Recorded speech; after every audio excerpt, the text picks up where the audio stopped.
একটু খেয়াল করে শুনেন। আপনি কি জানেন মৃত ব্যক্তিরা কখন বুঝতে পারে যে তারা মারা গেছে? মৃত ব্যক্তিরা প্রথমে বুঝতে পারে না যে সে মারা গেছে। মৃত ব্যক্তির মৃত্যুর পরে আত্মীয় স্বজনের কান্নাকাটি, গোসল দেওয়া, কাফন পরানো, এমনকি কবর দেওয়ার আগ পর্যন্ত সে মনে করে মৃত্যুর স্বপ্ন দেখছে।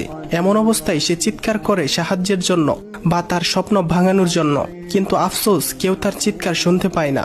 যখন সবাই তাকে দাফন করে চলে যায় তখন মৃত ব্যক্তি একা হয়ে যায়। ঠিক তখনই মহান আল্লাহ তাআলা তার আত্মাকে পুনরায় তার দেহের মধ্যে ফিরিয়ে দেয়। প্রথমত মৃত ব্যক্তি এটি ভেবে নেয় যে হয়তো তার খারাপ স্বপ্ন শেষ হয়ে গেছে এবং সে ঘুম থেকে জেগে উঠেছে, তাই সে আল্লাহর কাছে কৃতজ্ঞতা প্রকাশ করে। এরপর সে তার শরীর স্পর্শ করতে থাকে যা কিনা সবেমাত্র দাফন করা হয়েছে। তখন সে বলতে থাকে, আমার শার্ট কোথায়, আমার প্যান্ট কোথায়, আমি সাদা কাপড়ে মোড়ানো কেন, এখানে এত অন্ধকার কেন, এখানে এত ময়লামাটির গন্ধ কেন?